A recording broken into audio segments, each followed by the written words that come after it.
All right, I'm here with Dr. Josh Levitt. He is a naturopathic physician. He's also the founder of UpWellness and an expert in pain management. Dr. Josh, welcome to the show, brother. Hey, thank you for having me. This is going to be fun. Look forward to it. Yep. Absolutely. I'm super excited to jam out with you. I only like to rock out with high vibe people, and from what I've gotten to see from you, that is what you do. You're a naturopathic physician, and I've had a couple naturopaths on it, but I'm curious for you. You kind of know my philosophy with the Western approach, and that was really actually how I'm not a naturopath. I'm a holistic health coach, but that is how I kind of went down my own path for holistic health or medicine, whatever you want to call it, because I wasn't getting results from the Western side, more or less. And I wanted to start understanding more about root causes and how do we really get to it? I don't want to put a Band-Aid on things. But I'm just curious for you, how did you get started on this? Was there a day you realized, same thing for you, was there a day you realized that's it, this is what I want to do with my life? Yeah, it's a great question. We all have our personal stories, right? And there was a day, I can kind of pin it down. So let me give you a little background before we get to that particular day. So I grew up in Southern California, a surfer and a skater, and I come from a family of doctors. I always wanted to be a doctor. I was like one of those kids who just always wanted to be a doctor. I went to UCLA on a pre-med track. I studied neurophysiology there. My dad at the time was training medical residents at UCLA. So I had kind of, backstage access to doctors, you might call it. And then this is in my early 20s, I'm in my late 40s now. They were telling me that medicine was changing for the worse, right? These docs were all basically don't do it. It was kind of what they were saying. And so it was well, what am I going to do? I kind of always wanted to be a doctor. Anyway, I had the good fortune to be able to take a year-long trip. So I went, got a backpack, some hiking boots, and I went really on a walkabout around the world, all over the place, sleeping on beaches, hitchhiking, staying in youth hostels, all that sort of stuff. At one point, I got a blister on the back of my foot from some sandals that I had bought, and it turned into cellulitis. And cellulitis is a bad thing, right? It was creeping up my leg. At this time, when it was really advancing up my leg, I had a fever. It was really bad, and I was en route in an airplane headed towards Zurich, Switzerland. So I landed in Switzerland and I had severe cellulitis with a fever. It was really bad. I called home. I got a prescription for antibiotics, called into this pharmacy in Zurich where I went in, and I was kind of tripped out because I was had a high fever and my mind was playing tricks on me. And I picked up these antibiotics, which helped me. They cured my infection, saved my leg, maybe even saved my life. So that's part A. But part B, in contrast to anything I had ever known in Southern California, which is where my life was, I saw in this pharmacy not only the antibiotics that I needed at the time, but also this whole world, right, of herbal stuff, homeopathic stuff, tea, and natural things. And I was tripped out. I was wow, I was probably also a little febrile, but this was amazing to me. There's medicine that's not just medicine that this antibiotic. And I was also in a journey of discovery at that time in my life anyway. And that just basically ignited a spark that became the passion that's basically led my entire career. And so I now, still have that passion and enthusiasm for natural medicine.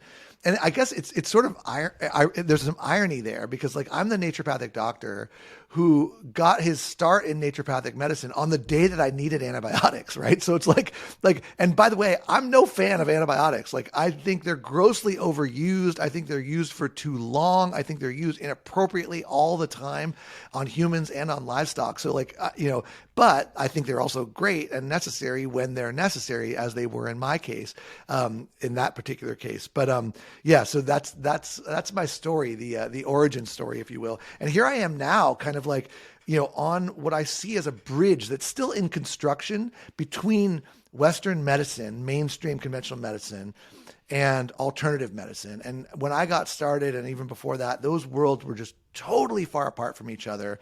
Never the two shall meet. And I think as I've moved through my career, it's not just been me, but lots of people kind of trying to construct that bridge and bring the best of both worlds closer together. That's what I'm about.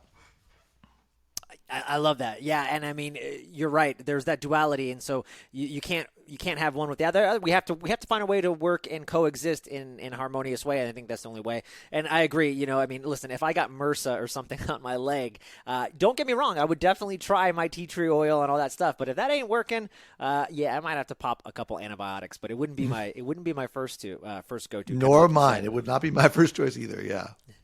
So, I'm curious, you mentioned this excitement that you still have. Like, what's exciting you right now? Are there herbs or is there a new, everyone's talking about peptides in the natural functional medicine world, or, what's exciting you right now?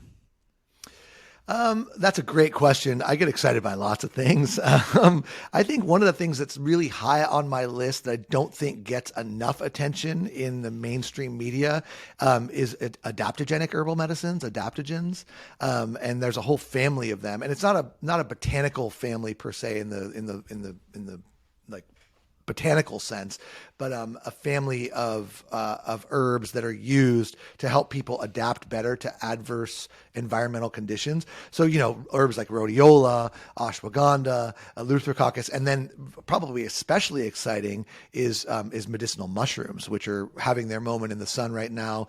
I use them all the time in clinical practice. I formulate with them in our products: lion's mane, turkey tail, shiitake, reishi, cordyceps, all that sort of stuff. Those excite me a lot, and the ever-growing body of scientific literature that supports their use, that we've long known in history have been so useful, is now being validated by science. That stuff juices me up.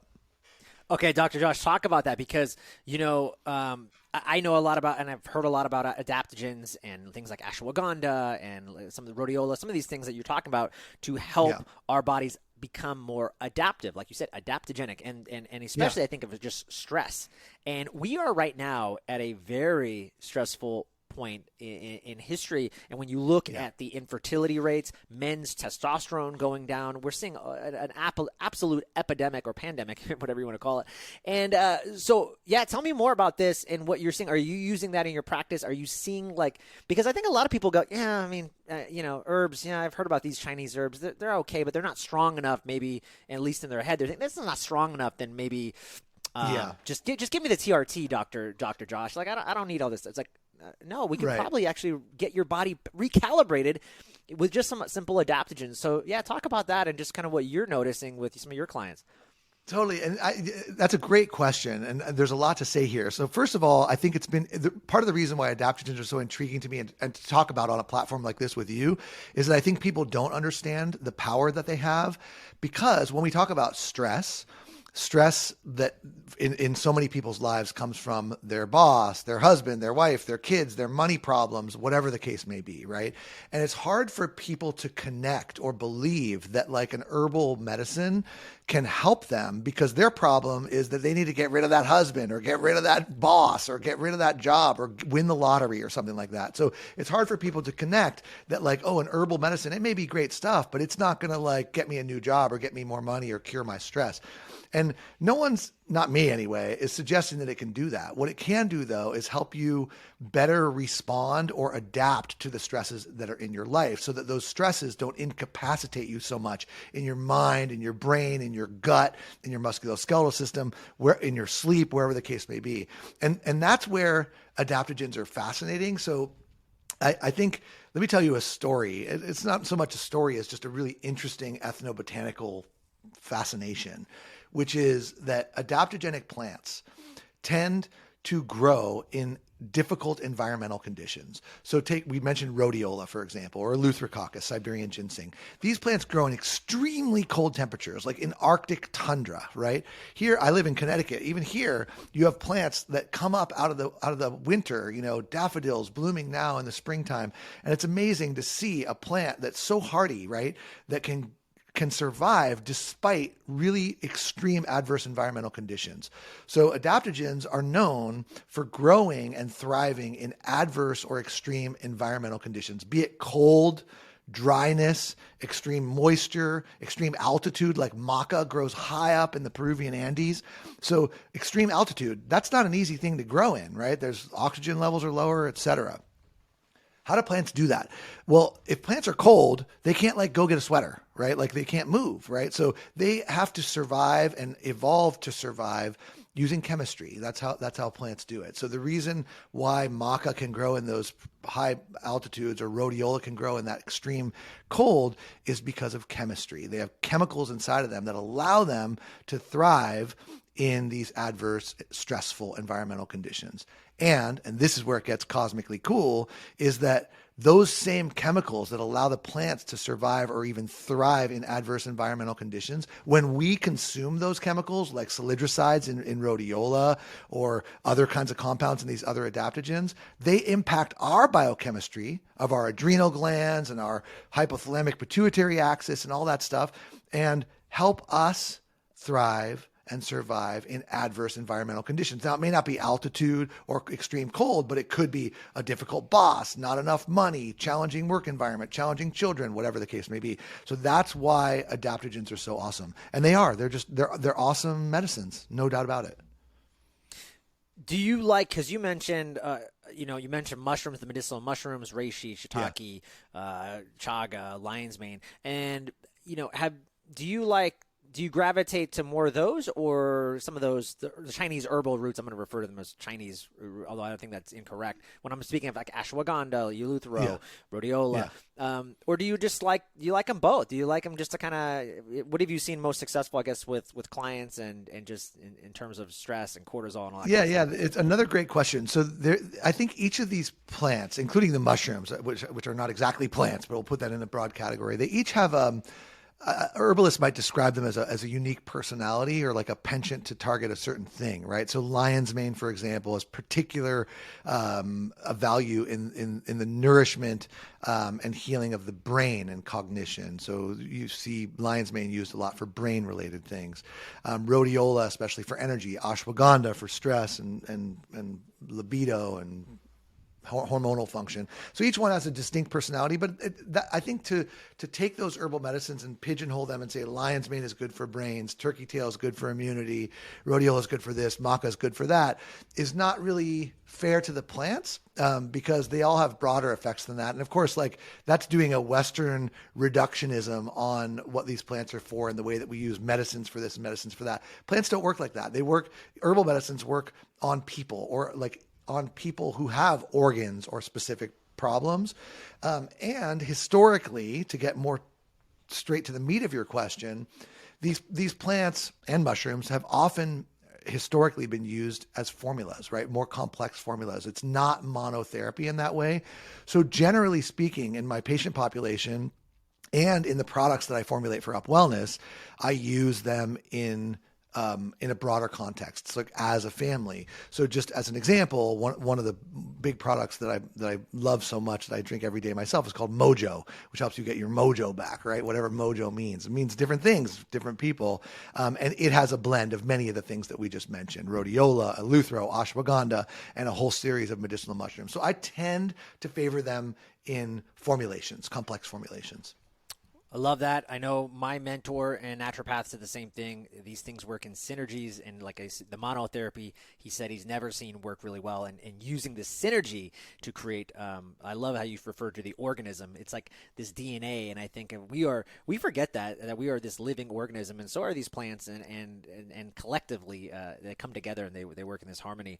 That's really amazing. Really quick too, I wanted to ask you testing, because I know testing on these, there's a lot of heavy metals, there's a lot of pesticides and all that. How important is that for you at UpWellness and getting that more mojo back? Yeah, well, it's of critical importance. Yes, the herbal medicine industry, all the way from the fields, right, to the shelf, or from the seeds to the shelf, so to speak. There's all kinds of opportunities for fraud, tampering, bad quality products, etc. And we could do episode upon episode about all the supply chain related issues. Good quality, which means purity, it means potency, it means the testing for common contaminants that might be there, which is the contaminants that might exist in the soil or that which may have been sprayed on the plants, et cetera, is of paramount importance. And we're very rigorous about that when we source raw materials and manufacture products. Awesome. Good to know. I wanted to ask you, obviously, one of the things that people really know you about is pain and pain management. And I'm just curious, what are people getting wrong when it comes to this understanding of pain? Or what do you think that people are misunderstanding? Because we hear this all the time. I got arthritis. I hear this all the time. I got arthritis, Joel. And, they make it seem like it's a death sentence. And I'm just like, this is easily fixable, actually, believe it or not. So what are some of the things that you see that are very common that people are getting wrong when it comes to pain? Yeah, totally. That's a great question. So you're right. When people get a diagnosis, right, like of arthritis or of a meniscus tear or a bulging disc or a herniated disc in their neck or back, in Western medicine, what happens is the diagnosis gets made, right? It's arthritis, it's a meniscus tear, whatever. And then the thinking stops, right? And what we then go to is just a menu of options that usually looks like anti-inflammatory medications, either over-the-counter ones or prescription ones, and then injectable medications, and then maybe even surgical interventions, arthroscopy or total joint replacement, right? So it's like there's a diagnosis, and then the thinking stops, and we just go to the menu to pick the items that are next in line. In naturopathic medicine, the way I see it is when a diagnosis gets made, that's when the thinking ought to begin. Like, okay, you have arthritis, okay, you have a disc herniation, but if you have pain, we need to ask some real questions, which is why. And so to your specific question, what are people getting wrong? One of the big things that we're getting wrong is what I call misattribution or attribution error, where when we see something like arthritis on an image or a meniscus tear on an MRI or a bulging disc on an MRI scan of the back or neck, we immediately, in a person who has pain, right? So the person has pain and then we see something that's wrong on an image. What immediately happens in the minds of patients and in doctors is that that which we saw that was the abnormality on the image is believed to be the cause of the pain, right? It's like, oh, you have back pain and you have a disc herniation. Those two things must be related to each other. The back pain is caused by the disc herniation. And the truth is, and this is not a naturopathic or alternative medicine truth, this is just a truth, that it's not the case. That's not true. Lumbar disc herniations often exist in people who have no pain. Meniscus tears frequently exist in people who have no pain. Arthritis, extremely common in people who have no pain. So that's a huge rift, right? And so when we have to start asking the question, all right, you have pain and you have some arthritis, you have pain and you have a meniscus tear, you have pain and you have a lumbar disc herniation. Why do you have the pain?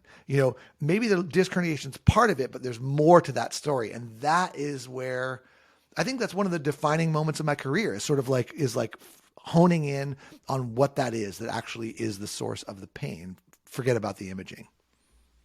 I love that. One of the things I've learned too over the time is that pain is usually a source, or when you start getting the signal from the brain that you're receiving this pain, it's really a brain issue. The brain is, doing something to protect you. And sometimes the brain can get in these really interesting neurofeedback loops and keep you there for a long period of time, even though your body has healed.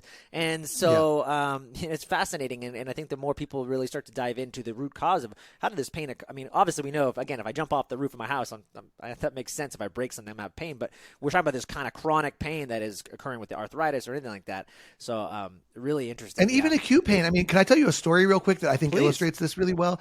One time I was training medical residents at the time, and we had X-ray facilities on site. So this lady comes in a wheelchair. She was an 80-plus-year-old woman. She was wheeled in by her daughter, and this woman was in excruciating pain in her neck. And the daughter and her, we talked before we brought her in, and she said that she had been in this pain for 3 days. So terrible pain. Disabling. She couldn't walk or anything. And so I was concerned that maybe she had a fracture. She was an older lady. Maybe she had osteoporosis, something like that. So we did an X-ray right there on site. And on the X-ray, we saw, me and the radiologist and this crew of medical students that were behind me, we saw severe cervical disc disease, right? Like late stage advanced arthritis. The vertebrae all collapsed upon each other, it looked like a mess in there. And the radiologist pointed this out, and we looked at it. Oh yeah, that neck does look terrible on X-rays, no question about it. And what he did was exactly what I just described, which was like, okay, there you have it. There's your answer. But she didn't have a fracture, which was good news. And I respectfully disagreed. And I said, listen, to the students, I just talked to this woman, and she told me that her neck's been hurting for 3 days. right? She's like 85 years old. This neck has looked this bad for 3 weeks, for 3 months, for 3 years. It's looked terrible for a long time, but her neck's only been hurting for 3 days. So there's no possible way that what we're seeing on that x-ray just wasn't there 4 days ago, right? Like it had to be there. Why didn't her neck hurt 4 days ago or 5 days ago or 2 weeks ago? And that's because there's more to the story than what we're seeing on that x-ray. And the more to the story was some amount of acute amount of inflammation or excessive inflammation, muscle tension, and one of those neurofeedback loops that you're talking about, an acute spasmodic state, and probably some amount of fibrosis, soft tissue scarification from that long-term chronic disc disease. You resolve those other underlying problems, she goes back to having a neck that looks terrible, but feeling okay. And that's exactly what happened in this lady. So anyway, that's just an illustration of the point. So good. Okay, so for someone like her, she comes into you, Dr. Josh, I've got all this pain. These guys want to do surgery. You're kind of you're kind of reverse engineering the pain, like you just said. You're like, well, you probably needed surgery based on this MRI. You probably needed surgery like 5 years ago, lady. So, I mean, her biggest issue is pain. So let's just get you out of the pain loop, and you don't even need the surgery. You just keep going on. What would there be supplements that you would recommend, or were there supplements that? And I know you have some really cool supplements, such as the turmeric one, Revive, I believe it's called. And I know you've gotten a lot of good results with that. Was that like something that you would program in her, or like what are some of the best pain relieving tips, I guess? Yeah, so it's a great question. And so when a person's like that, right, this is a person who's in agony, right? And so I think the goal of the physician, any physician, certainly me, but it should be, I don't think this should be an alternative perspective necessarily, is really two things. Number one, to relieve their suffering, right? And so, because that's part of the mission of a doctor, right? Like you gotta help the person out. And there's any number of different things, and I'm open to all options of helping a person relieve their suffering immediately. But if we, and we can do that with, there's herbal medicines that can do that. There's body work techniques that can do that. There's alternative medicines like acupuncture that can be helpful there.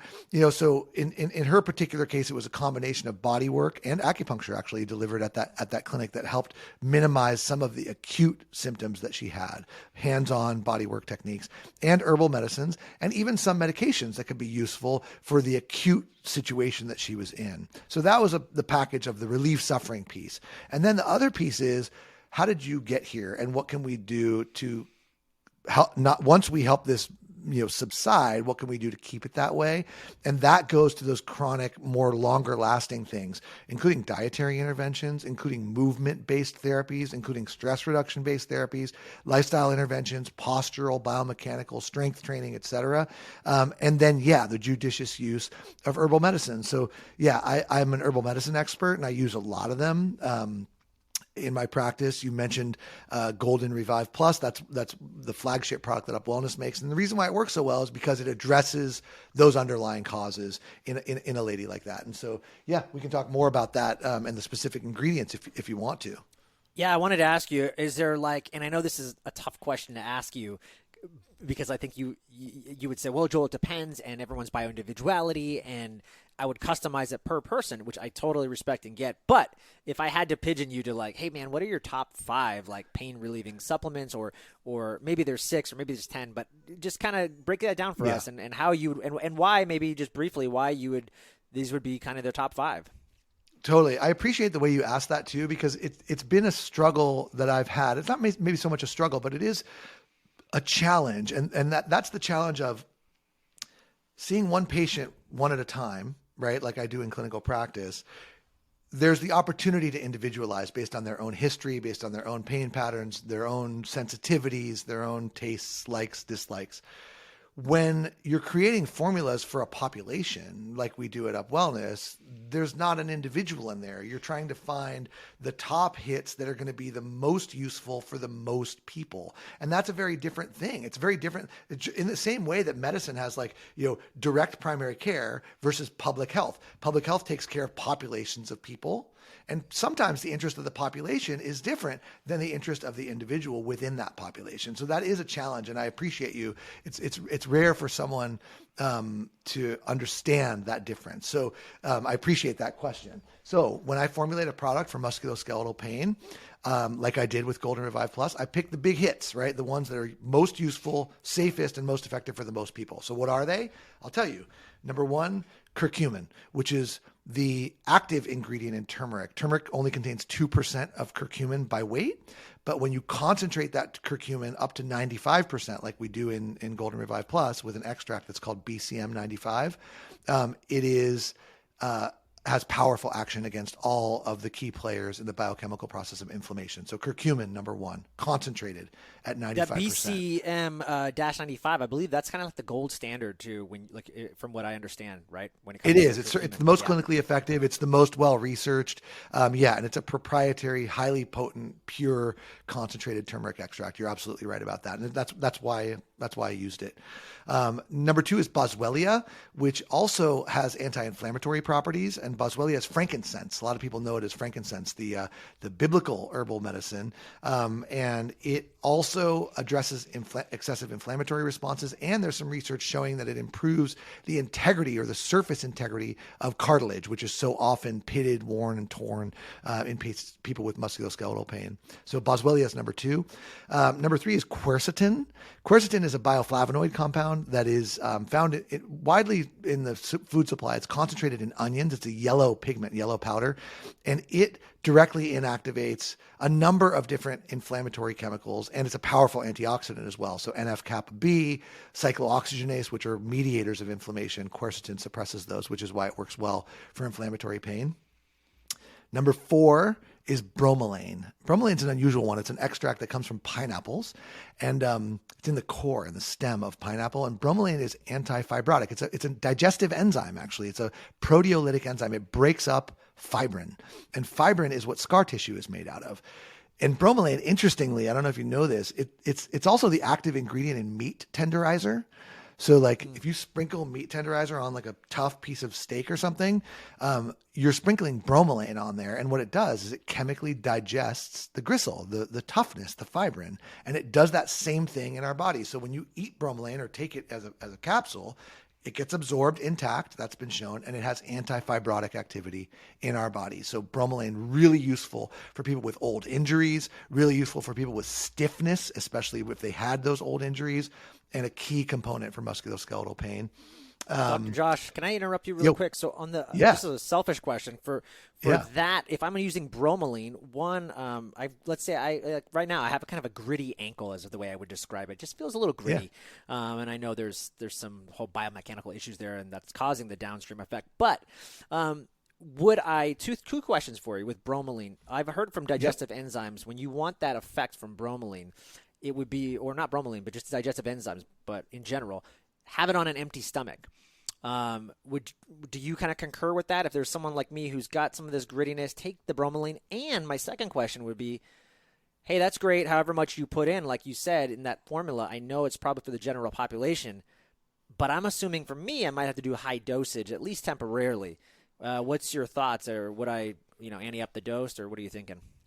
Great questions, both of them. So you're right about the away from meals effect, although it's not as critical as it may seem. So bromelain is proteolytic. It breaks up protein. So if you put bromelain in your stomach with protein, I imagine you're a guy who eats probably a fair amount of protein, it will act upon that protein as well, right? So you're going to use up some of the biological activity of the bromelain on the food that you eat. So generally speaking, if you're looking for a systemic effect of proteolytic enzymes like bromelain, there are others as well, you take it away from food so it gets absorbed, so it doesn't work on your food, but it works on your ankle, right? That's the idea. If you take it with a lower protein meal or a protein that doesn't contain a lot of fibrin, which is the target for bromelain, it's okay. It still gets absorbed intact, but you won't get as much potency. Some people also get stomach irritation from bromelain. That's pretty rare, but if that happens, eating it with food can help a little bit to attenuate or decrease that. So yes, in a perfect world, bromelain on an empty stomach. but it's not a perfect world. So we do the best we can. And also a lot of people just forget to take it. So like you have a complex dosage schedule like that, and then they just don't do it at all. So I don't like to split hairs and make things too terribly complicated. If you must take it with food, especially if it's bromelain and complex with other things, taking it with food is okay too. And it works very well that way as well. Okay. In terms of dosage, yeah, you're right. Like the amounts that I put into formulations are the amounts that fit into a capsule for a particular person, for a broad population, because I'm treating that way. In your particular case, if you have a particularly gritty ankle or you really want to push the bromelain, certainly you could take bromelain alone, and you could push the dose much higher than you would be able to achieve in a formula with other things. Awesome. Okay, cool. Thank you. Yeah. Sorry, and I cut you off. I don't know. Were there any more ingredients? That There was. kind of the top five? I think we were on. We did curcumin. five, We did boswellia. We did bromelain. We did quercetin. That's 4. So there's 2 more that I would say. I have to put magnesium on the list, and magnesium is a mineral that's so commonly depleted in the diets of the average person because number one, they don't eat enough of it, the foods that contain it, and number 2, the soils are depleted of magnesium, and that's an unfortunate agricultural problem that we have. And so if the magnesium is not in the soil, then it's not in our food supply. And so magnesium deficiency is a big reason why muscles will overreact and become, you mentioned those neurofeedback loops, like someone gets in a car accident, they bump their neck, they have a whiplash injury, and then they stay, the injury heals, but the muscle tension persists. Magnesium is a key player in a pathway like that. So when people have enough magnesium on board, once the injury heals, things chill back out, relax, go back to normal. If they're magnesium deficient, like so many people are, they might have a whiplash injury, heal from the injury, and the muscles stay tight for weeks, months, years, or even decades. So magnesium is really, really important for people with musculoskeletal pain. And that's why I put it in Golden Revive Plus as well. And then the last thing, and this one's a weird one, is an ingredient that comes from black pepper that's called piperine. And piperine is not actually useful for musculoskeletal pain itself, other than the reason why it's there is because it enhances the absorption of all of the other things I just mentioned. So there's some really interesting studies. It's probably why black pepper is such a common, maybe the most popular culinary spice in the world. It enhances the flavors of other things, and it also enhances the absorptions of things. So curcumin, our turmeric ingredient, isn't terribly well absorbed, but when you put piperine in the stomach with it, it's absorbed massively greater proportions. So yeah, that's my top 6. Love that. Love it. Those are all heavy hitters. So it's really amazing stuff. I'm curious, as a pain specialist, I mean, you're so much more than that, but just someone who does specialize in pain, what do you think is like the modern day version of cigarettes? Oh my gosh. It's there's a few. The big Go one ahead. that gets a lot of press is sitting, just inactivity. I think like inactivity, and not just inactivity, but I guess yes, sitting is a problem. And I think, I'm not blowing anybody's mind by saying that sitting is the new smoking. In fact, that's been written about a lot. We need to move our bodies more, but maybe the nuanced thing is these things, right? These phones, because the posture plague, right? The head forward posture, the shoulders forward posture. This is something really interesting. I think your listeners will appreciate this. When humans focus our eyes on something, like I'm focused on a screen right now, and we all focus on screens so often in our days. When we focus our eyes on something intensely, like we do on a screen, we engage this old evolutionary reflex where our heads go forward, our shoulders go forward as if we're going to pounce, right? And it's really if you look at somebody on a screen of any sort, you'll see them. And if you look at them, it almost looks like they're like a cat about to pounce on prey, And that's an evolutionary reflex. When your eyes fix, your brain's like, oh, I must be hunting, And so like, I'm going to lurch at the screen, right? And it's a great thing, but when it's used in the context of evolutionary hunting, it lasts for just a few minutes at a time. But when you're holding your phone in front of your face and staring at it in that kind of like hunter's posture, that, with the head forward, the shoulders forward, it just plays hell on your cervical spine, on your shoulder musculature, and it's a nightmare. And I'm actually really concerned that we are going to see, I mentioned this 80-something-year-old woman with the neck pain. I'm really concerned that our younger generations who've grown up with their heads forward like this are going to create a new epidemic of cervical disc disease because the forward head posture is just so terribly dangerous. And I think these kids are going to be in their 20s or 30s by the time their hands are going numb and their necks are shot. So that's a scary thing to me. Wow, that is amazing. Obviously, I think of just the musculoskeletal pain that people are going to receive, obviously, from this forward hip tilt position. And they say something like, if it's just a 1 degree off or 1 degree forward, it's like 10 pounds extra weight of your head being in this kyphotic kind of hunched over state. So, but I never heard anybody explain it the way you did of just, I'm thinking I can't believe what you just said, the whole stress response.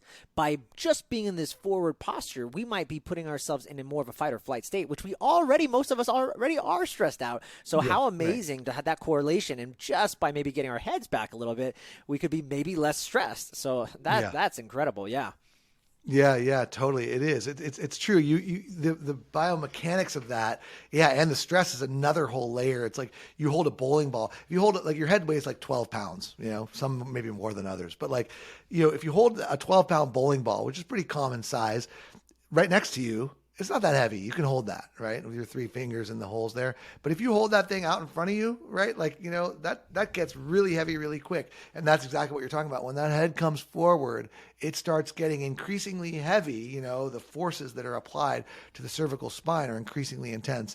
And the spine's just simply not built for that. It's just not built for that. And I shudder at what's going to happen to the necks of the screen generation. Quick question. I was just thinking about your supplement company, and you've got a huge line of stuff other than Revive. And I don't want to pump up your supplement. This is not to pump up your supplement company, but I'm curious, what else would you recommend? Is there something for you that's kind of a non-negotiable in supplements? Like Revive obviously hits a lot of points, but I don't know, is there a multivitamin that you kind of feel like this in general is probably a good idea? Like people should be taking this. What's kind of like your supplement routine? Just out of curiosity. Yeah, sure. I'm happy to talk about what we have there. Again, it's not for the purposes of promotion, but just sort of like the products that we make are intended to help the most people with the common problems. They're outgrowths of my own clinical practice. So there's a few things, and I think non-negotiable might mean different things to different people. For me, non-negotiable is the adaptogens, right? We talked about those earlier.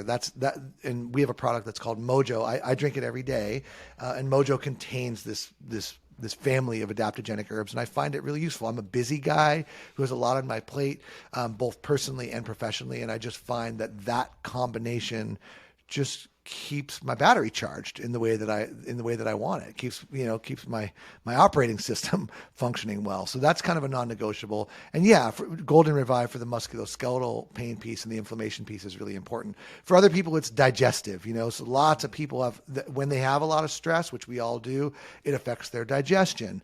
I'm grateful that my digestion works pretty well, but for some people, a digestive enzyme product like Total Revive Plus is a product that we make, contains a whole broad spectrum of digestive enzymes and adaptogenic herbs. I put those in there as well to help deal with the stress part is really useful. Probiotics. I know you've talked about the microbiome a lot before and the GI microbiome, also with adaptogenic herbs because stress impacts the balance and diversity of the microbiome. Very important as well.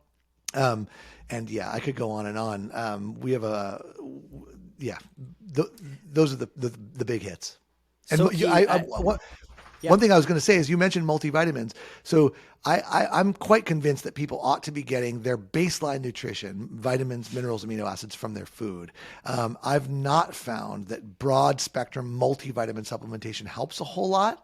If people's diets are absolutely terrible, which I would not advise anyone to eat that way, then they might be useful. But I find, try to eat the good food. If you don't digest the food well, take an enzyme to help you digest it better and use these herbal and nutritional medicines as medicines, right? Get your baseline support from your diet and from your lifestyle. So that was an important point I wanted to make as well.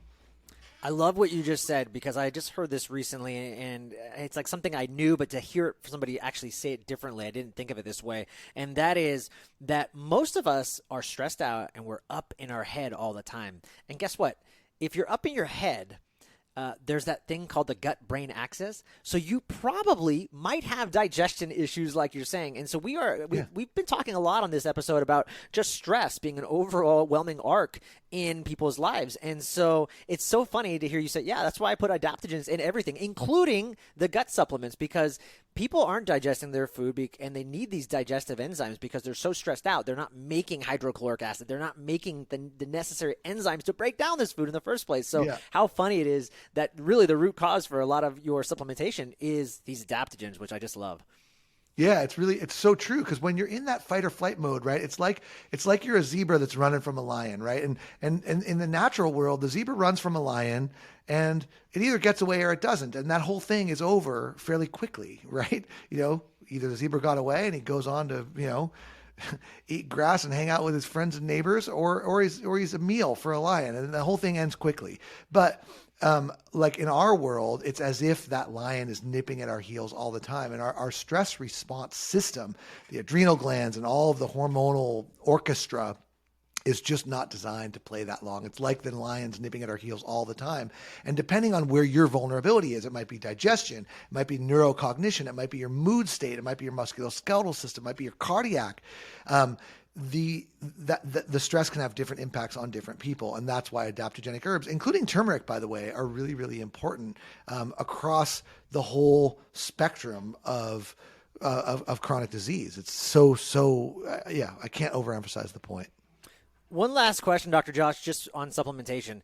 Do you see in general, anecdotally or even from studies, some of a loading effect? Because I know, especially for adaptogens and stuff, I think I've heard, or just anecdotally, like you might need to be doing it for about 3 months before you really start to see the effects, because there's kind of that compound effect where the adaptogens get into your system and get to work. Have you seen that as well, or do you suggest that? I do, yeah. So it's a long-term play. Some of the adaptogenic herbs can work really quickly. Rhodiola tends to have a pretty quick onset of action. This is another reason why formulation is important, right? Like some things might have a quick earlier onset. In Golden Revive Plus, you see the same thing. Some people get immediate relief after the first couple of doses. Other people, it takes time to build. That's why complex formulas are part of it. But as far as adaptogens as a group, most of them, not all, but most of them are considered what I call tonics, or herbal medicine people would call tonics, which is different than a medicine that's used acutely for short terms. Tonic herbs are used over the longer term, kind of a daily over time. And many of the studies that were done on these herbal medicines, much of them in Eastern Europe, use them exactly that way. For example, people taking eleutherococcus, I mentioned earlier, Siberian ginseng. Imagine 2 huge button factories. They make buttons in Russia or in Siberia, one in one town, one in another town. And this is a placebo-controlled trial. You give one group a placebo, a little shot of water every time, or vodka as they go in. It's Russia, right? Vodka as they go in to work. And the other group gets a shot of eleutherococcus, Siberian ginseng, every day. And you just watch what happens over a year. And at the end of that year, what you see is that a daily tonic of eleutherococcus helped them make more buttons, better buttons, like the holes were in the center, less time off work for sickness, just an overall general improvement. Not like, oh, I took a taste of eleutherococcus and I feel amazing today. Not like that. More like, wow, I've been taking this for a few months and my overall level of productivity, of immunological resilience, of sleep, of stress management has just improved. And so, yeah, that's the way I think of herbal medicines, as a long play, generally. Yeah, great. I love that. I know I myself and just my listeners, we're all in this world of we want things to happen right away. And so you have some things that might help with that, but understand the long-term effect. I just wanted to reiterate. I love that. Any exciting projects, man? What's going on for you? You got a book coming out? You got a podcast? What's new and what can we expect from you? Oh, that's a great question. I'm always busy. The thing that I've been working on that I'm actually really excited about right now is I make dry goods products, right? Supplements. But I also create information that I think can help people too. And so we've talked a lot about musculoskeletal pain. So one of the things that I'm right in the final stages of development right now is a musculoskeletal pain project that is about the underlying causes in a body system by body system. So neck, shoulders, upper back, low back, knee, hips, ankles, all the body areas, explaining the problems, how they occur, how they arise, and then what to do about them using a protocol. So I don't know if I told you this before, but I'm a surfer. Like I grew up surfing. Surfing is like my thing. In fact, UpWellness, the name of our company, is an ocean related term. There's a wave as the logo. I'm a surfer. So the protocol that I designed has 4 elements in each body area, whether it's your neck or your shoulder. And it's named after my favorite activity, which is surfing. So it's called the SURF protocol. And what SURF stands for is stretching exercises. That's the S. Unlocking techniques, which are like trigger point release techniques. That's the U, unlocking techniques.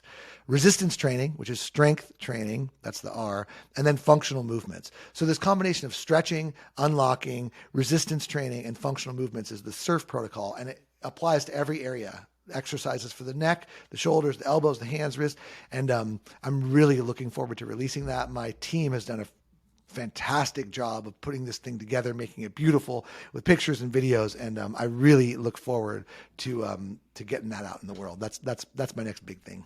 Oh man, I can't wait. That's exciting. Let me know when that drops. And I can't wait to promote it and let people know about it. It's going to be great. Yeah, I will. I'm looking forward to it. It shouldn't be long. Thank you for that.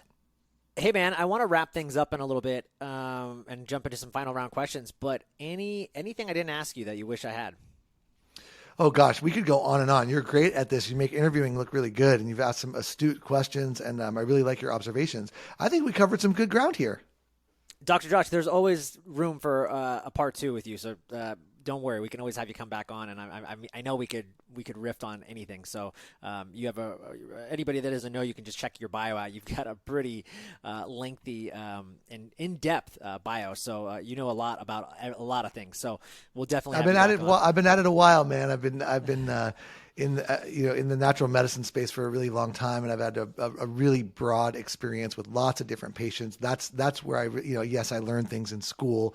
Yes, I learned things from my residency, but most of my learnings come from the people that I serve. And I've served a lot of people over a lot of years. So yeah, and I'm not really, I'm a jack of all, right? Like a broad interests. And so I saw people, as my career developed, who had common chronic and complex medical problems for many, many years. And so that gives me, I'm grateful to them for everything that I know. I love that. How cool is that your patients make you better? I think that's just so cool. And it forced you to get better and develop. I just think that's amazing. Yeah. Let's jump into some final round questions. I'm curious, what are some choices, or maybe a choice that you think that you made in your life that made you who you are today? Wow. Many big ones that are seminal moments. Certainly on the career side, it is my decision to not go the conventional medicine route and go the naturopathic medicine route. That's a decision that I didn't take lightly, that nobody on my home team was too terribly excited about, because this seemed like a weird thing at the time, but that was a decision that I'm very, very grateful for. And then on the personal side, we got to go there too. I married a lovely lady, Amanda. She's my wife. She's a doctor too. She's actually seeing patients right now as we speak. And we have a beautiful family and 3 beautiful children who are successful in their own right. And so that was a damn good call too. Yeah. Picking your significant other is a huge one. So I agree with that one, man. That's huge. Obviously, you're such a force in the wellness world. I'm just curious, like who inspires you? Is there anybody that inspires you, or you follow that's moving the needle as well? Wow, another great question. Gosh, there's so many people out there. I think, it's always like it's the renegades, I think like it's interesting. The people, I find myself rather balanced and kind of like uncontroversial in my at least the way I articulate my views. Yeah, I'm a natural medicine doctor and I practice alternative medicine. There's a lot of people out there that are really pushing the needle with their controversial views and whatnot. And I think those renegades, we need them, right? Like there's a balance there. And there's so many people that have just moved the needle on every subject. I mean, if we look at any of the herbal medicines, any of the nutritional medicines, there's always somebody who kind of carried that torch, got deeply invested in vitamin D or deeply invested in rhodiola, and there's so many of them out there, too many to even list. Yeah. I'm a big reader. If you were to look over here on the side here, I got a big bookshelf. Are there any books that, is there like a top one or to three books that just had a tremendous impact on your life and you'd say, hey man, you got to go out and read these because they're going to change your life? Oh gosh, yeah, I'm a reader too. I'm a nonfiction reader primarily. I'll tell you what's on my bedstand right now, which is Rick Rubin's book on creativity, which is not really a health book per se, but I think Doesn't have really to be important. health related, at all. I think Yeah, just something that changed your mindset. yeah, absolutely. I tend, because health and wellness, of course, and I have a whole big bookshelf there of many, many books as well, that have inspired or educated me. But I really like to take my reading time to kind of explore other areas. And so the two books that I just finished recently, the autobiography of Flea, the bassist from the Red Hot Chili Peppers, which was really interesting. Just learning about, I'm fascinated by people who are a master of their craft, right? So Flea's an example. Yeah, I'm a fan of the Red Hot Chili Peppers, but not any kind of super fan. But that's a person who's really just fully invested and leaned into what he does, which is play the bass in this rock band.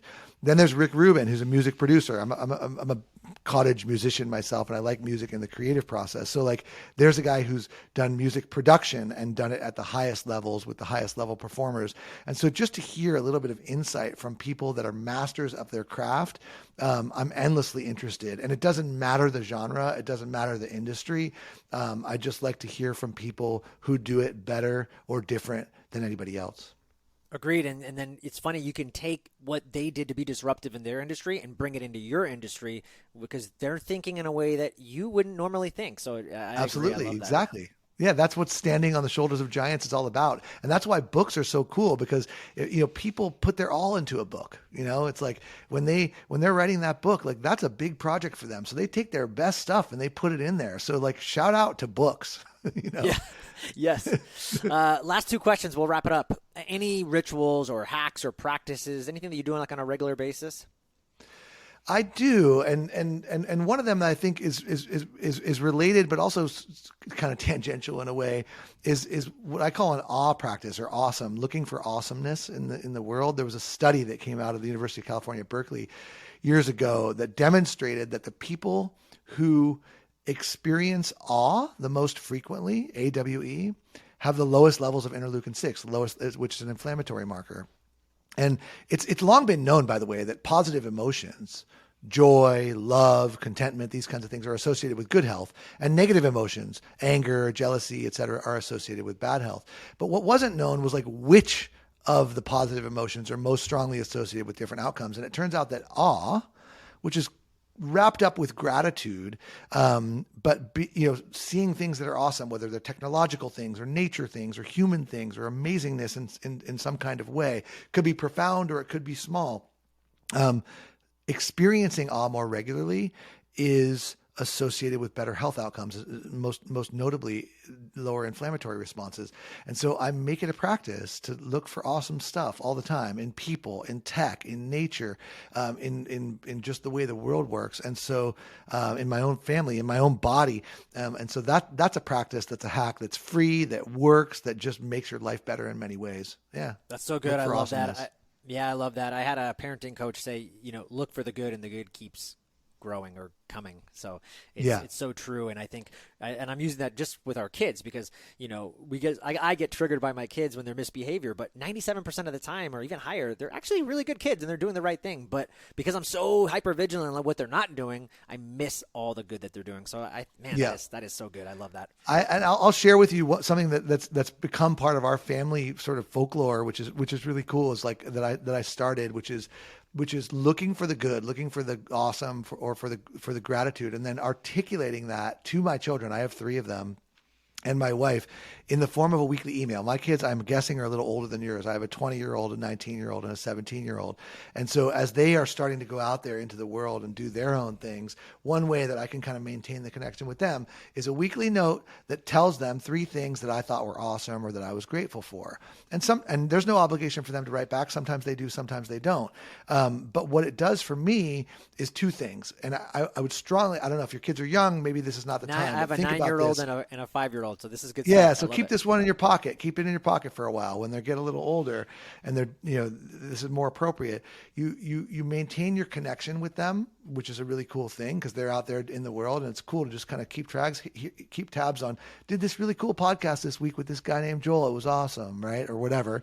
And then, and it keeps me keeping a little notebook of what awesome things I'm going to put in my weekly email to the kids that week, which is a centering thing for me. It's like, hey, like, oh, I just had this amazing meal. Is this worthy of my weekly note? I'm not sure, maybe let's and then on Sunday I put it together and send it out to them. So that's a practice that, it's just an awesome thing. Yeah. And it furthers the reflection on the awe. It furthers you to be aware and in tune with looking for awe the whole week, because at the end of the week you got to deliver this message. So exactly it just compounds on the awe. I love it, brother. Yeah, and it creates that reflection process. You've devised something in a very cool way. It's a good one. Yeah. Last but not least, Dr. Joshua Levitt, where can people find you, connect with you, learn more about you and UpWellness and all the cool things that you're up to? Okay, thank you for that. A few places. UpWellness.com is the place where that's the website where people can see all the products that I formulated. And that's UpWellness.com. A lot about information about the company, and all the products are well articulated there. I also do a lot on Instagram. You can join I think we're at over 65,000 people, I'm told, right now on Instagram, where I share content, not unlike the content that we talked about here. It's a great short form just for communicating and engaging with people. And that's at Dr. Josh Levitt on Instagram. And then, believe it or not, I'm on TikTok also, where we've had a few big hits as well. And that's a fun platform just to kind of keep me dialed into what's current. And we've had a few bangers on TikTok, and my TikTok handle is at UpWellness. So any or all of the above, I'd love to see you there. Awesome. Dr. Joshua Levitt, thank you so much for being on the show. I appreciate you, brother. Yeah, absolutely. This was a treat.